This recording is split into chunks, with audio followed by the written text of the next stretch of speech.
नमस्कार। तो अगर सपना है 2025 में भारतीय रेलवे में नौकरी पाने का, तो समझिए कि ये जानकारी आपके लिए ही है। आज हम रेलवे की जो नई ग्रेजुएट भर्तियां आई हैं, उसकी हर एक छोटी बड़ी बात को स्टेप बाय स्टेप एकदम आसान भाषा में समझेंगे। चलिए सीधे मुद्दे पर आते हैं। ये जो आप देख रहे हैं, ये है रेलवे भर्ती बोर्ड की ऑफिशियल अनाउंसमेंट।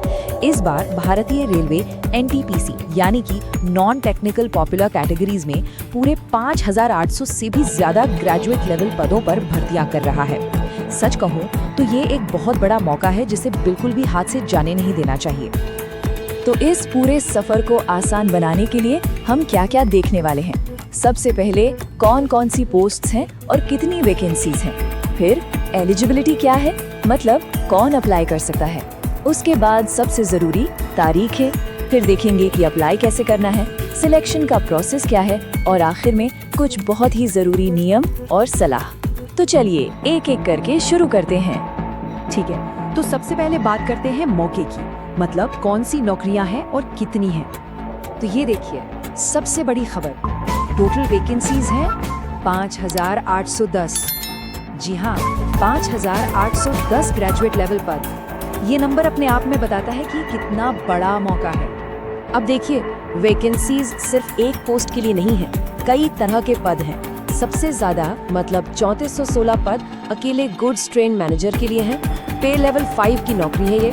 और इसके अलावा भी देखिए, station master, junior accounts assistant, senior clerk, कितने सारे अच्छे अच्छे पद हैं। अच्छा, वैकेंसीज तो देखिए, पर अब आता है सबसे जरूरी सवाल, क्या हम अप्लाई करने के लिए एलिजिबल हैं?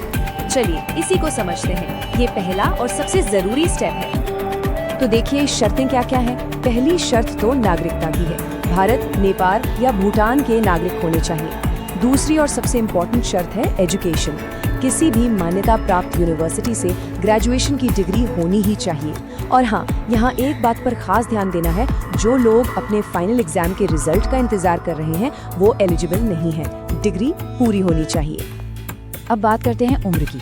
1 जनवरी 2026 को उम्र 18 से 33 साल के बीच होनी चाहिए। मतलब जन्म की तारीख 2 जनवरी 1993 से पहले और 1 जनवरी 2008 के बाद की नहीं होनी चाहिए। और हाँ, जो रिजर्व्ड कैटेगरीज हैं उनके लिए उम्र में छूट भी है। OBC कैंडिडेट्स के लिए 3 साल की और SC ST कैंडिडेट्स के लिए पूरे 5 साल की छूट है। चलिए अब बात करते हैं उस चीज की जो सबसे ज्यादा जरूरी है, डेडलाइंस। ये तारीखें बिल्कुल भी मिस नहीं कर सकते, क्योंकि अगर ये गई तो मौका भी गया। तो इन तारीखों को कहीं लिख लीजिए या कैलेंडर में मार्क कर लीजिए। ऑनलाइन एप्लीकेशन शुरू होंगी 21 अक्टूबर 2025 से और ये चलेंगी पूरे 1 महीने 20 नवंबर तक। फीस भरने की आखिरी तारीख है 22 नवंबर। और एक अच्छी बात यह है कि अगर फॉर्म में कोई गलती हो गई तो घबराने की जरूरत नहीं। 23 नवंबर से 2 दिसंबर के बीच उसे ठीक करने का मौका भी मिलेगा। ठीक है, तारीखें तो पता चल गईं। अब सवाल ये है कि अप्लाई करना कैसे है। चलिए स्टेप बाय स्टेप पूरा प्रोसेस समझते हैं ताकि कोई भी गलती ना हो। प्रोसेस काफी सीधा है। पहला स्टेप, किसी भी ऑफिशियल RRB वेबसाइट पे जाकर एक अकाउंट बनाना है। इसके लिए एक एक्टिव मोबाइल नंबर और ईमेल ID जरूर पास रखें। दूसरा स्टेप, एप्लीकेशन फॉर्म को बहुत ही ध्यान से भरना है, कोई जल्दबाजी नहीं। तीसरा स्टेप, डॉक्यूमेंट्स अपलोड करने हैं। इसमें एक लाइव फोटो और आपके सिग्नेचर की स्कैन्ड कॉपी लगेगी।